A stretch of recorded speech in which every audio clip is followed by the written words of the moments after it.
전쟁으로 모든 것이 폐허가 된 지 70여 년 만에 세계 10대 경제 대국, 그리고 군사력 세계 5위에 오른 나라가 있다면 믿어지시나요?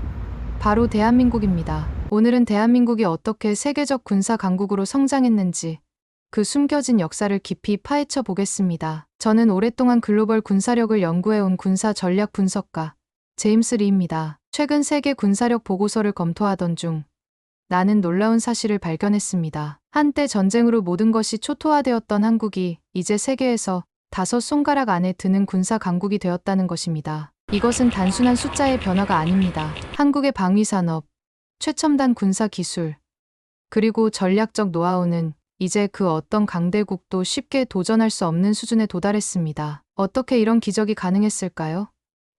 한국은 과거 가장 치열한 전쟁터에서 살아남으며 세계적으로 유례없는 군사적 혁신을 이루어 왔습니다. 지금부터 대한민국이 어떻게 강력한 군사력을 갖추게 되었는지 하나하나 밝혀보겠습니다. 그 전에 단 1초면 충분합니다. 구독과 좋아요를 눌러주시면 채널 운영에 큰 힘이 됩니다. 클릭 한 번으로 저에게 큰 응원을 보내주시고 함께 이 놀라운 이야기 속으로 들어가 보시죠. 안녕하세요. 저는 하버드 대학에서 오랫동안 글로벌 군사력을 연구해온 군사 전략 분석가 제임스 리 교수입니다. 오늘 강의의 주제는 현대 한국군의 군사력과 그 역사적 배경입니다. 여러분도 잘 아시다시피 최근 군사력 평가 기관인 글로벌 파이어파워 GFP에서 대한민국이 세계 5위 군사 강국으로 평가되었습니다. 이는 단순한 숫자의 변화가 아니라 한국이 실제 전력, 방위산업, 그리고 전투 경험까지 종합적으로 인정받았다는 뜻입니다. 여기서 한 가지 질문을 던져보겠습니다. 여러분은 왜 한국이 이렇게 강한 군사력을 가지게 되었을까요? 경제 발전 덕분일까요? 아니면 단순히 좋은 무기를 수입했기 때문일까요?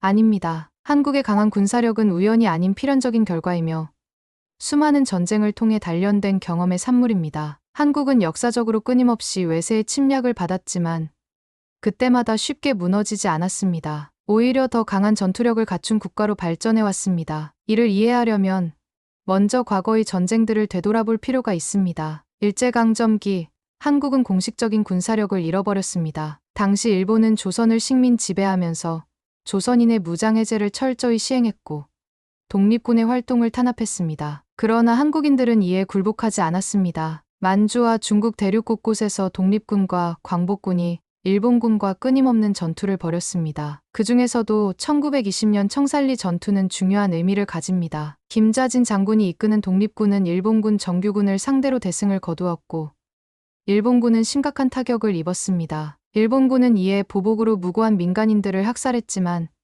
이 전투는 한국인들에게 끝까지 싸울 수 있다는 희망을 심어주었습니다. 이때 한 학생이 손을 들고 질문했습니다. 교수님, 조선이 독립군을 조직해서 일본과 싸운 것은 인정합니다. 하지만 조선은 과거에 쉽게 외세에 정복당한 나라 아닌가요? 나는 미소를 지으며 대답했습니다. 좋은 질문입니다. 그렇다면 고구려와 수나라의 전쟁에 대해서는 얼마나 알고 있습니까? 학생은 당황한 듯 보였지만 곧 조심스럽게 답했습니다.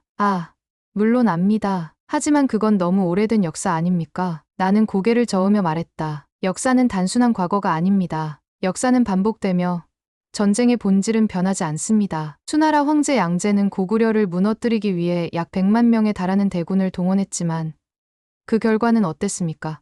살수대첩에서 처참히 패배했고 결국 수나라는 멸망했습니다. 당나라 역시 마찬가지였습니다. 당태종은 고구려를 정복하려 했지만 안시성 전투에서 양만춘 장군이 쏜 화살에 눈을 맞고 퇴각할 수밖에 없었습니다. 강의실이 순간 조용해졌습니다. 학생들은 진지한 표정으로 내 말을 경청했습니다. 또 다른 학생이 손을 들었습니다. 이번엔 일본인 학생이었습니다. 하지만 결국 고구려도 멸망했고 조선은 일본에게 정복당하지 않았습니까?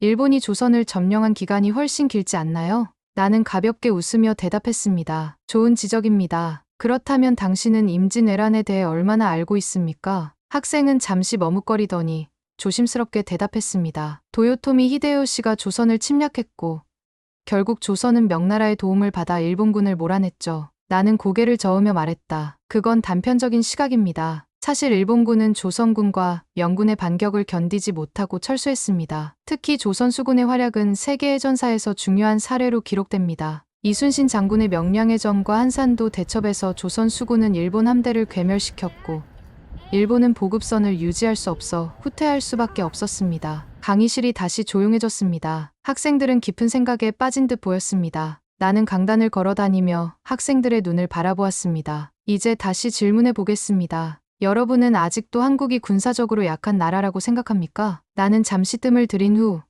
다시 말을 이었다. 한국은 수많은 전쟁을 통해 생존 전략을 익히며 강해진 나라입니다. 단순한 경제 성장만으로 세계 5위 군사 강국이 될 수 없습니다. 이 나라는 태생적으로 싸울 준비가 되어 있는 나라입니다. 학생들은 조용히 고개를 끄덕였습니다. 이제 본격적으로 한국군의 현대적 발전 과정에 대해 이야기할 차례였습니다. 나는 강의실을 천천히 걸으며 학생들의 표정을 살폈다. 모두가 집중한 모습이었다. 이제 대한민국이 어떻게 세계 5위의 군사 강국으로 도약했는지 설명할 차례였다. 여러분, 한국은 역사적으로 수많은 외세의 침략 속에서도 결코 쉽게 무너지지 않은 나라입니다. 하지만 20세기 중반, 국가의 존립이 위태로운 전쟁을 겪게 됩니다. 바로 1950년 한국전쟁입니다. 몇몇 학생들이 고개를 끄덕이며 노트를 적었다. 나는 천천히 말을 이었다. 1950년 6월 25일, 새벽 4시, 북한군이 소련제 탱크를 앞세우고 기습 남침을 감행했습니다. 당시 한국군은 탱크도 제대로 된 중화기도 없는 상태였습니다. 전쟁 발발 3일 만에 수도 서울이 함락되었고 한 달 만에 낙동강 전선까지 밀려나는 절망적인 상황에 처했습니다. 나는 잠시 말을 멈추었다. 강의실이 조용해졌다. 그러나 한국은 포기하지 않았습니다. 미군과 유엔군의 지원을 받아 인천 상륙작전을 감행하며 전세를 단숨에 뒤집었습니다. 이후 중공군의 개입으로 다시 고전했지만 결국 대한민국은 끝까지 살아남았습니다. 1953년 정전협정이 체결될 당시 한국은 국토가 폐허가 된 상태였지만 이 전쟁을 통해 중요한 교훈을 얻었습니다. 나는 강단을 걸어다니며 학생들을 바라보았다. 여러분이라면 전쟁이 끝난 후 가장 먼저 무엇을 하겠습니까? 한 학생이 조심스럽게 손을 들었다. 경제 재건이 가장 시급하지 않았을까요? 나는 미소를 지으며 고개를 끄덕였다. 맞습니다. 하지만 한국은 단순한 경제 발전만을 목표로 하지 않았습니다. 강한 군대 없이는 나라를 지킬 수 없다는 사실을 뼈저리게 깨달았기 때문이죠. 나는 스크린을 넘겨 1950년대 한국군과 현대 한국군의 비교 사진을 띄웠다. 전쟁 직후 한국군은 미군의 원조에 의존할 수밖에 없었습니다. 하지만 한국은 여기에서 멈추지 않았습니다. 1960, 70년대 들어 자주국방 8개년 계획을 수립하고 본격적으로 방위산업을 육성하기 시작했습니다. 이때 한 일본인 학생이 질문을 했다. 하지만 한국은 오랫동안 미군에 의존하지 않았나요? 독자적인 군사력이라기보다는 미국 덕분에 성장한 것 아닌가요? 나는 천천히 고개를 저었다. 좋은 질문입니다. 물론 초기에는 미군의 지원이 결정적인 역할을 했습니다. 하지만 한국은 단순히 미군에 의존하지 않았습니다. 자체적인 방위산업을 키우며 독립적인 군사력을 갖추는 데 집중했죠. 그리고 그 결과가 바로 베트남전 참전과 방위산업 성장입니다. 나는 베트남전 당시 한국군의 모습을 보여주는 사진을 띄웠다. 1964년부터 1973년까지 한국은 32만 명의 병력을 베트남전에 파병했습니다. 이는 미국 다음으로 많은 규모였죠. 한국군은 맹호부대, 백마부대, 청룡부대 등 정예 부대를 조직해 실전에 투입했고 그 과정에서 야전 전투, 게릴라전, 첨단 장비 운용 능력을 익히며 강력한 전투력을 갖춘 군대로 변모했습니다. 이 경험이 바로 현대 한국군이 세계 5위의 군사 강국으로 도약하는 초석이 되었습니다. 나는 학생들의 반응을 살폈다. 일본인 학생은 더 이상 반박하지 못하고 고개를 숙인 채 조용히 노트를 적기 시작했다. 베트남전 참전의 또 다른 중요한 결과는 방위산업의 발전입니다. 전쟁을 통해 실전 경험을 쌓은 한국군은 이제 단순히 무기를 수입하는 것이 아니라 자체적으로 무기를 개발해야 한다는 필요성을 절실하게 깨닫게 되었습니다. 그 결과 1970년대부터 한국은 K2 소총, K1 기관 단총, K55 자주포 등의 무기를 자체적으로 생산하기 시작합니다. 나는 스크린에 최신 한국군 장비들의 사진을 띄웠다. 1980년대에는 국산 전차 K1이 탄생했고 이후 한국군은 지속적으로 K9 자주포, K2 흑표 전차, FA50 전투기 등의 무기를 개발하며 명실상부한 방위산업 강국으로 도약했습니다. 현재 한국의 방위산업은 세계 최상위권에 속하며 K9 자주포는 유럽, 중동, 아시아에서 대량 수출되며 세계 최고의 자주포로 인정받고 있습니다. 나는 다시 학생들을 바라보았다.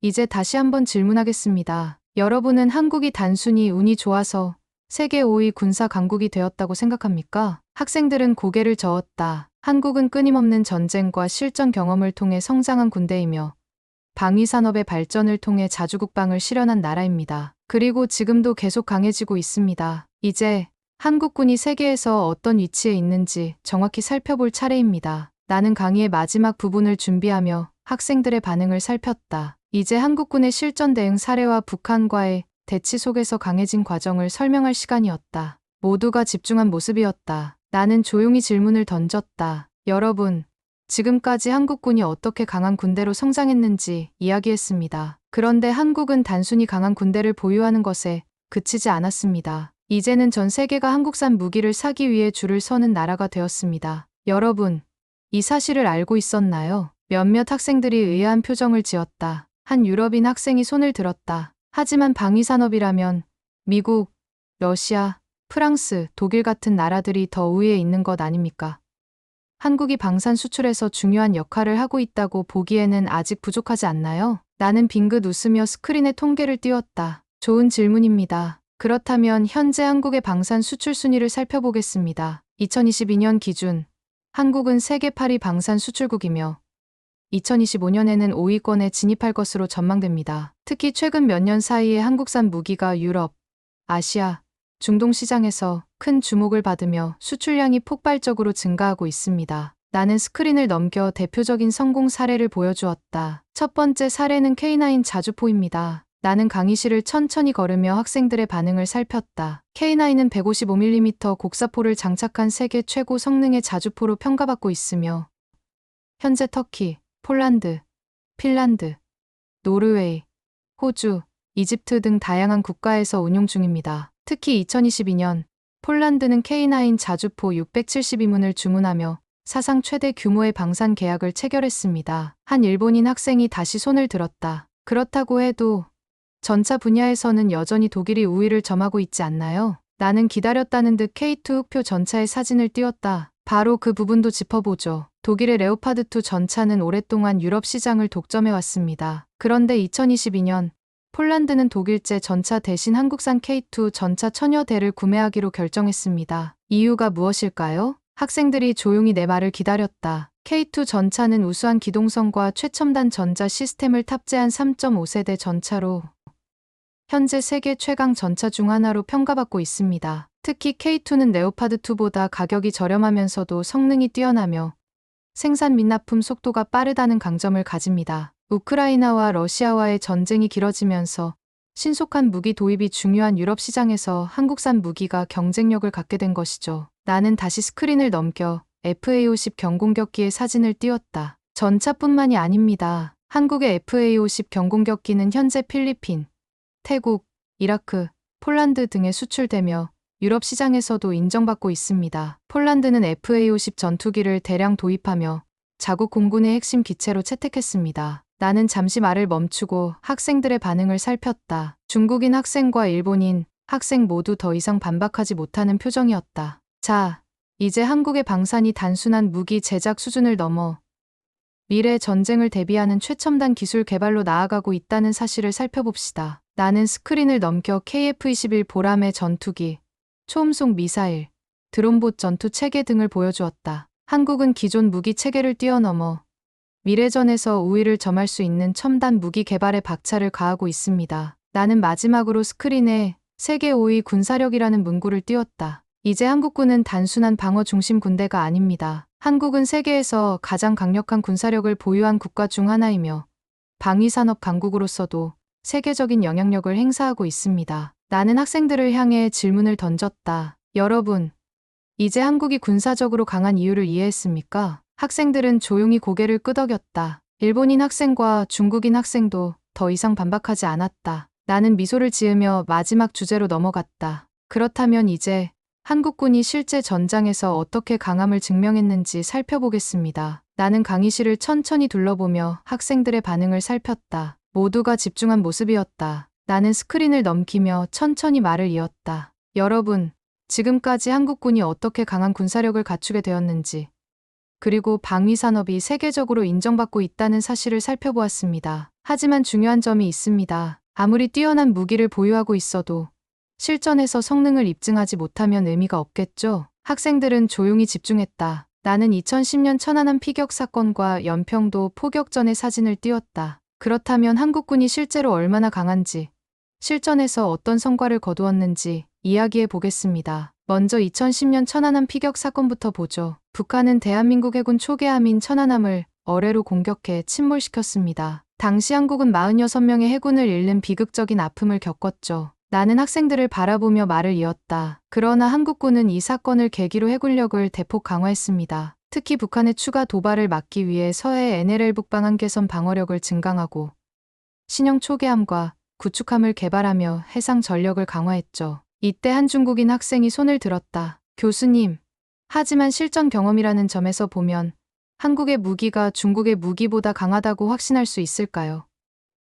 결국 중요한 건 실전 성과 아닌가요? 나는 미소를 지으며 고개를 끄덕였다. 좋은 질문입니다. 그렇다면 2019년 인도와 파키스탄의 국경 분쟁 사례를 살펴보겠습니다. 나는 스크린을 넘겨 K9 자주포와 중국제 SH-1 자주포의 비교 자료를 띄웠다. 2019년 인도와 파키스탄이 국경 지역에서 국지전을 벌였을 때 인도군은 한국산 K9 자주포 10문을, 파키스탄군은 중국산 SH-1 자주포 36문을 배치했습니다. 숫자로 보면 파키스탄이 훨씬 우세했죠. 하지만 결과는 어땠을까요? 나는 학생들을 바라보았다. 한 중국인 학생이 미간을 찌푸렸다. 결과적으로 K9 자주포가 SH-1을 완전히 압도했습니다. 인도군은 K9을 이용해 압도적인 명중률과 지속 사격 능력을 발휘하며 파키스탄군을 공격했고 SH-1 36문이 모두 무력화되는 사태가 벌어졌죠. 결국 파키스탄군은 더 이상 전투를 계속하지 못하고 철수했습니다. 강의실이 조용해졌다. 나는 계속해서 말을 이었다. 이것이 바로 실전에서 증명된 K9 자주포의 강력함입니다. 단순한 스펙 비교가 아니라 실제 전장에서 한국산 무기가 중국산 무기를 압도한 사례죠. 중국인 학생은 더 이상 아무 말도 하지 못했다. 일본인 학생도 어색한 표정으로 노트를 정리했다. 나는 미소를 지으며 다시 강의를 이어갔다. 자, 이제 다시 한국군으로 돌아가 보겠습니다. 한국은 북한과의 지속적인 대치 속에서 강력한 군사 대응 능력을 키워왔습니다. 그 대표적인 사례가 바로 2010년 연평도 포격전입니다. 나는 연평도 포격전 당시 한국군이 대응 사격을 가하는 영상을 띄웠다. 이 사건에서 북한은 연평도를 기습 공격하며 무차별적으로 포격을 가했습니다. 하지만 한국군은 즉각 대응하여 K9 자주포를 동원해 80여 발의 반격을 가했고 북한의 해안포 진지를 초토화시켰습니다. 나는 학생들을 바라보며 덧붙였다. 이후 한국군은 더욱 강력한 대북 대응 전략을 마련했고 현재는 북한이 함부로 도발할 수 없는 수준의 압도적인 전력을 갖추고 있습니다. 한국군은 단순한 방어 중심의 군대가 아닙니다. 실전 경험을 바탕으로 세계가 인정하는 군사 강국으로 거듭났습니다. 나는 마지막으로 실전에서 증명된 한국군의 힘이라는 문구를 스크린에 띄우며 학생들에게 질문을 던졌다. 이제 여러분은 왜 한국군이 세계 5위의 군사 강국으로 평가받는지 이해했습니까? 학생들은 조용히 고개를 끄덕였다. 나는 다시 한 번 더 강의실을 천천히 둘러보며 학생들의 반응을 살폈다. 강의실은 조용했고 모두가 집중하고 있었다. 이제 한국군이 북한과의 대치 속에서 어떻게 더욱 강한 군대로 변모했는지 설명할 차례였다. 여러분, 지금까지 우리는 한국군이 어떻게 성장해 왔는지, 그리고 한국 무기가 실전에서 어떻게 강함을 입증했는지 살펴봤습니다. 하지만 한국군이 강한 이유는 단순히 첨단 무기를 보유하고 있기 때문만이 아닙니다. 한국군은 세계에서 가장 치열한 군사적 긴장 상태 속에서 실전 경험을 쌓으며 강해진 군대입니다. 나는 스크린을 넘겨 비무장지대 DMZ와 서해 NLL 북방한 개선의 지도를 띄웠다. 한국은 현재도 세계에서 가장 긴 정전 상태를 유지하고 있는 나라입니다. 북한과의 대치는 단순한 군사적 긴장이 아닙니다. 70년 넘게 언제든 다시 전쟁이 터질 수 있는 최전방 방어전선을 유지하고 있는 것입니다. 나는 서해 NLL에서 벌어진 교전들을 보여주는 사진을 띄웠다. 북한은 1999년, 2002년, 2009년 서해에서 연평해전을 일으키며 지속적으로 도발했습니다. 하지만 결과는 어땠을까요?